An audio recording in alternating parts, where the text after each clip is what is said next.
निमित्तानि च पश्यामि विपरीतानि केशव न च श्रेयोनुपश्यामि हत्वा स्वजनमाहवे। हे केशव, इस युद्ध का लक्षण भी विपरीत ही देखता हूं।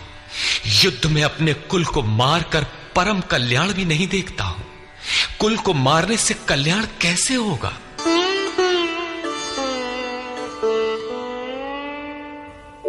न कांक्षे विजयं कृष्ण न च राज्यं सुखानि च किन्नो राज्येन गोविन्द किं भोगैर्जीवितेन वा। संपूर्ण परिवार युद्ध के मुहाने पर है। इन्हें युद्ध में मारकर विजय से मिलने वाला राज्य और राज्य से मिलने वाला सुख अर्जुन को नहीं चाहिए। वो कहता है, हे श्री कृष्ण, मैं विजय नहीं चाहता, राज्य तथा सुख भी नहीं चाहता। हे गोविंद, हमें राज्य या भोग अथवा जीवन से भी क्या प्रयोजन है? क्यों?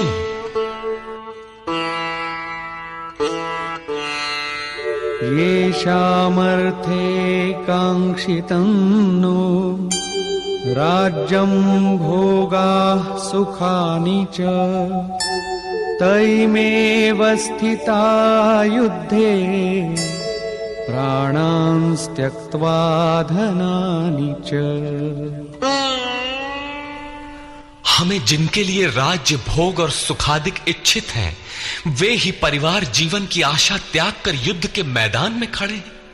हमें राज्य इच्छित था तो परिवार को लेकर, भोग सुख और धन की पिपासा थी तो स्वजन और परिवार के साथ उन्हें भोगने की थी।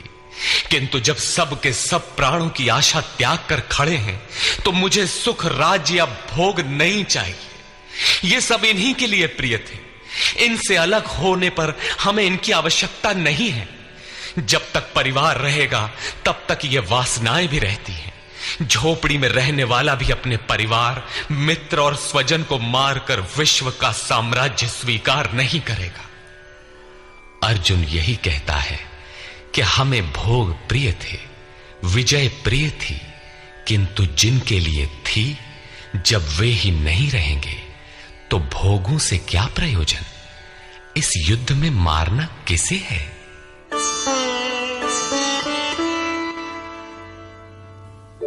आचार्याः पितरः पुत्राः तथैव च पितामहाः मातुलाः श्वशुराः पौत्राः शालाः संबंधिनस्तथा।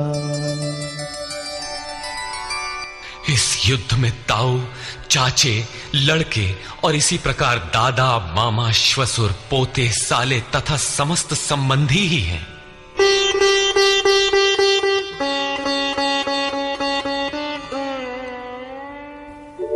एतान्न हन्तुमिच्छामि घ्नतोऽपि मधुसूदन अपि त्रैलोक्यराज्यस्य हेतोः किन्नु मही कृते। हे मधुसूदन, मुझे मारने पर भी अथवा 3 लोक के राज्य के लिए भी मैं इन सबको मारना नहीं चाहता। फिर पृथ्वी के लिए कहना ही क्या? 18 अक्षौहिणी सेना में अर्जुन को अपना परिवार ही दिखाई पड़ा। इतने अधिक स्वजन वास्तव में क्या हैं? वस्तुतः अनुराग ही अर्जुन है। भजन के आरंभ में प्रत्येक अनुरागी के समक्ष यही समस्या रही है। सभी चाहते हैं कि हम भजन करें, उस परम सत्य को पालें, किंतु किसी अनुभवी सद्गुरु के संरक्षण में कोई अनुरागी जब क्षेत्रज्ञ के संघर्ष को समझता है कि हमें किन से लड़ना है, तो वो हताश हो जाता है। वो चाहता है कि हमारे पिता का परिवार, ससुराल का परिवार, मामा का परिवार, सुहृद, मित्र और गुरजन साथ रहे। सभी सुखी रहें और इन सब की व्यवस्था करते हुए हम परमात्म स्वरूप की प्राप्ति भी कर लें। किंतु जब वो समझता है कि आराधना में अग्रसर होने के लिए परिवार छोड़ना होगा, इन संबंधों का मोह समाप्त करना होगा, तो वो अधीर हो उठता है। पूज्य महाराज जी कहा करते थे, मरना और साधु होना बराबर है। साधु के लिए सृष्टि में दूसरा कोई जीवित है भी, किंतु घर वालों के नाम पर कोई नहीं है। यदि कोई है तो लगाव है, मोह समाप्त कहां हुआ? जहां तक लगाव है उसका पूर्ण त्याग, उस लगाव के अस्तित्व मिटने पर ही उसकी विजय है।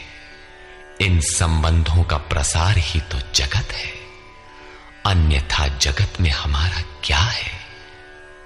तुलसीदास कहे चिद विलास जग, बूझत बूझत बूझ है। मन का प्रसार ही जगत है। योगेश्वर कृष्ण ने भी मन के प्रसार को ही जगत कहकर संबोधित किया। जिसने इसके प्रभाव को रोक लिया, उसने चराचर जगत ही जीत लिया। इहैव तैर्जितः सर्गो येषां साम्ये स्थितम मनः। केवल अर्जुन अधीर था ऐसी बात नहीं है। अनुराग सबके हृदय में है। प्रत्येक अनुरागी अधीर होता है, उसे संबंधी याद आने लगते हैं। पहले वो सोचता था कि भजन से कुछ लाभ होगा तो ये सब सुखी होंगे, इनके साथ रहकर उसे भोगेंगे। जब ये साथ ही नहीं रहे तो सुख लेकर क्या करेंगे? अर्जुन की दृष्टि राज्य सुख तक ही सीमित थी। वो त्रिलोकी के साम्राज्य को ही सुख की पराकाष्ठा समझता था। इसके आगे भी कोई सत्य है, इसकी जानकारी अर्जुन को अभी नहीं है। निहत्य धार्तराष्ट्रान्नः का प्रीति स्याज्जनार्दन। पापमेवाश्रयेदस्मान् हत्वैतानाततायिनः। हे जनार्दन, धृतराष्ट्र के पुत्रों को मारकर भी हमें क्या प्रसन्नता होगी?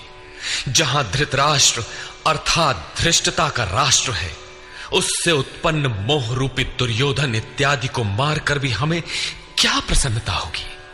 इन आतताइयों को मारकर हमें पाप ही तो लगेगा।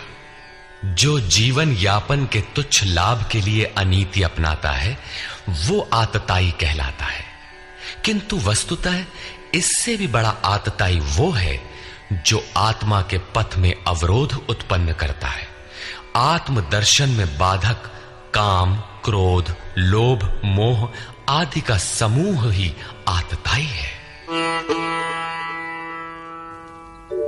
तस्मान्नार्हा वयं हन्तुं धार्तराष्ट्रान् स्वबान्धवान्। स्वजनं हि कथं हत्वा सुखिनः स्याम माधव। इससे हे माधव, अपने बांधव धृतराष्ट्र के पुत्रों को मारने के लिए हम योग्य नहीं हैं। स्वबांधव कैसे? वे तो शत्रु थे ना। वस्तुतः शरीर के रिश्ते अज्ञान से उत्पन्न होते हैं। ये मामा है, ससुराल है, स्वजन समुदाय है, ये सब अज्ञान ही तो है। जब शरीर ही नश्वर है तब इसके रिश्ते ही कहां रहेंगे? मोह है तभी तक सुहृद है, हमारा परिवार है, हमारी दुनिया है। मोह नहीं तो कुछ भी नहीं। इसीलिए वे शत्रु भी अर्जुन को स्वजन दिखाई पड़े। वो कहता है कि अपने कुटुंब को मारकर हम कैसे सुखी होंगे? यदि अज्ञान और मोह न रहे तो कुटुंब का अस्तित्व न हो। यह अज्ञान ज्ञान का प्रेरक भी है। भर्तृहरि, तुलसी इत्यादि अनेक महानुभावों को